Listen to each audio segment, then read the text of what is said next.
I knew I shouldn't have sold it. Nothing loud. Just that pause at the counter, cash halfway in my hand, and I almost pulled it back. Didn't. A couple weeks later, I'm at the range, and that same gun shows up again. Different guy, same pistol. He hands it over. I run a mag. Yeah, that was a mistake. It didn't fight me. No weird recoil, no hiccups. Just sat there doing its job like it always had. And now it wasn't mine. Standing there, I couldn't even remember a good reason for selling it. I had one at the time. Sounded convincing too. Didn't hold up. That one should have stayed. That's the part that sticks with you. The ones you let go that had no business leaving. Most guns come and go. You trade them, upgrade them, forget them, but a few don't. They just stay, year after year. No matter what shows up, this list is those guns. And one of these, I almost lost for the same dumb reason.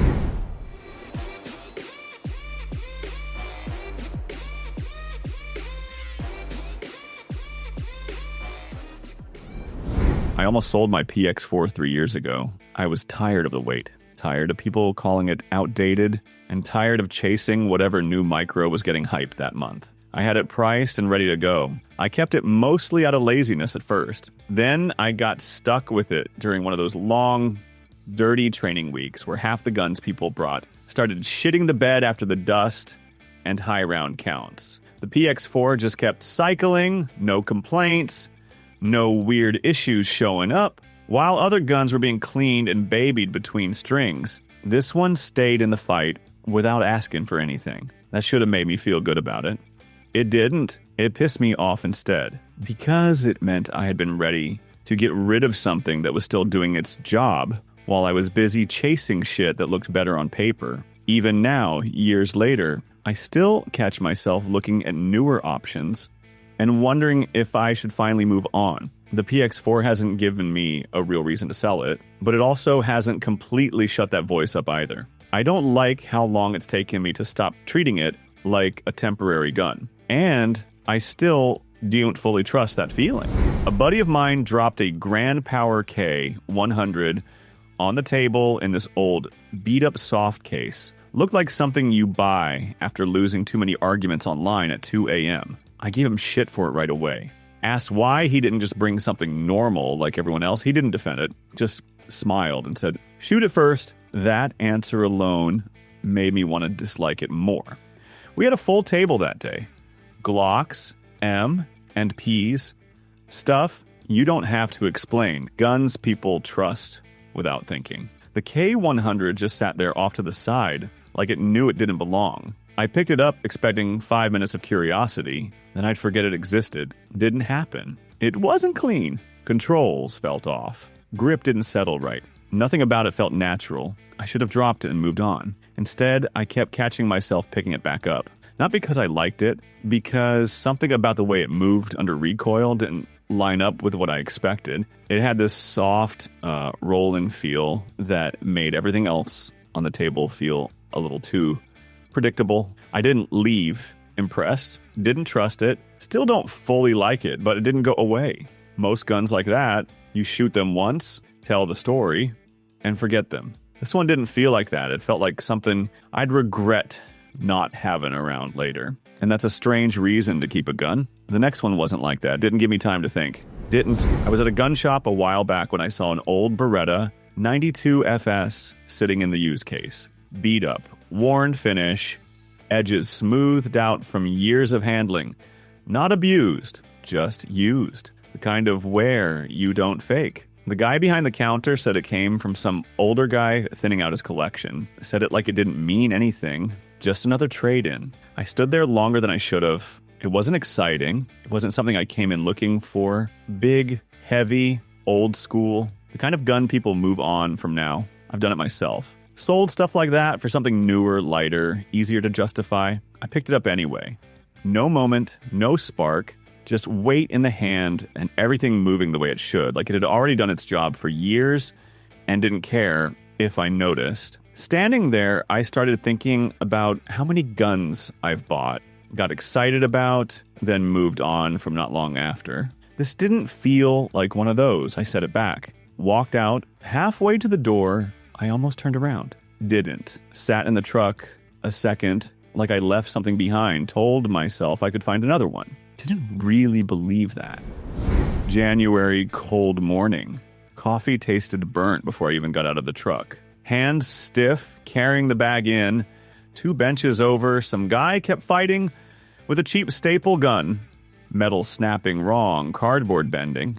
Him getting quieter every time it jammed. That was the pace. Nothing clean about it. The Shadow 2 Compact sat in the bag next to 2 normal compacts. I already had an opinion about it. Expensive, overbuilt. One of those guns people act like it's supposed to fix you. I left it there. Ran the other guns first. They were fine. Targets looked fine too. Nothing to argue with. Then I picked up the CZ. First few shots didn't feel like anything. Then the target started telling on me. Pressed too fast. There it was. Grip slips. There it was. No blaming the cold, no blaming the ammo. It just put everything out in the open and left it there. I slowed down without planning to. Didn't clean it up. Just made every mistake harder to ignore. I dropped it back in the bag. Picked up one of the other guns again, and it felt easier than it should have. Not better. Just easier to get away with. That's when I started understanding why this one stays. Not because it makes you look better, but because it keeps telling the truth long after the hype wears off. That staple gun snapped again. Same bend, same problem. Didn't even look over. Some things don't fix themselves. Keys in one hand, belt halfway through the loops. Already running a little late. 3 options on the table. One slimmer, one lighter, one that makes more sense if you're thinking about comfort. Take the smaller one. I grabbed the HKV-P9 SK anyway. Didn't stand there thinking about it. Just clipped it on and walked out. First stop, you feel it. Not heavy, just there. A little thicker than it should be. Sitting in the truck, it presses more than the others would. You shift once, maybe twice. It doesn't disappear like those tiny carry guns are supposed to. By the time you're in and out of a couple places, you've noticed it enough to question it. There are easier options, ones that vanish better.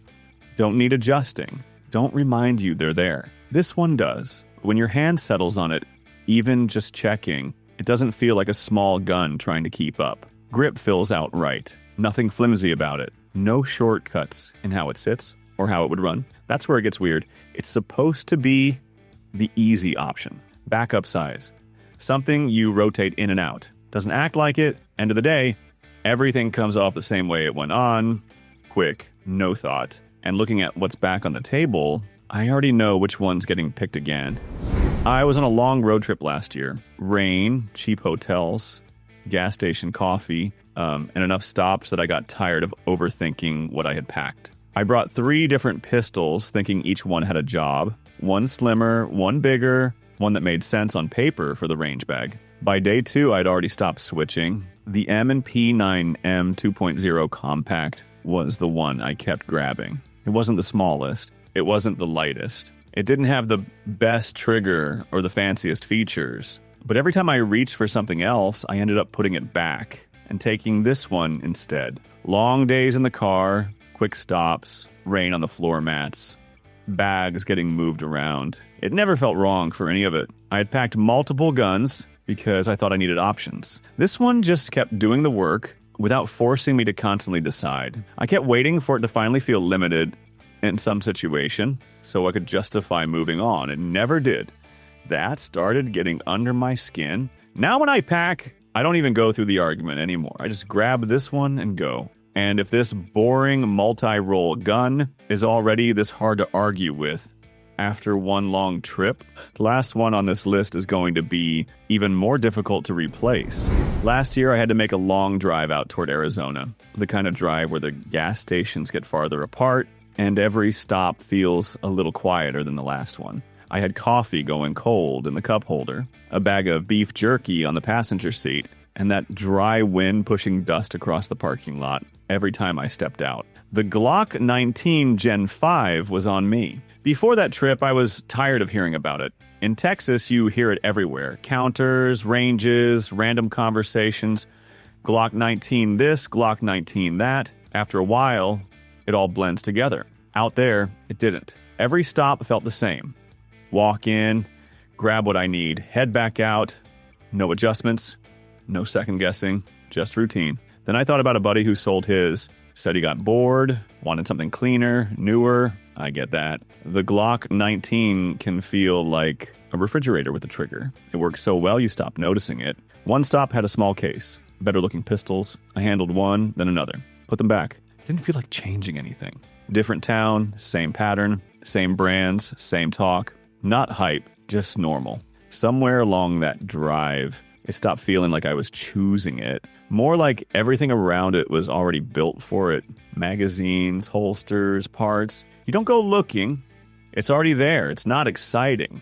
But years from now, it's still the same answer. And that's the part people miss. That's what I care about now. Not what shoots best on a good day. Not what everyone's pushing this month. Just what stays. What's the one you don't touch, don't trade, don't even think about selling? Because you already know you'd regret it. I didn't always get that right. I've let a few go that should have stayed. Took me too long to admit it. Every gun here had reasons to be replaced. Newer versions, better specs, all of it. Still sitting there. And yeah, some of them still bug me. Stuff I notice every time I shoot them. Doesn't matter. They're not going anywhere. So I'll ask you straight, what did you let go that you wish you didn't? And what's the one you're keeping no matter what? I'm Steve, and there's one here I'm still waiting to give me a reason to sell it. Hasn't yet.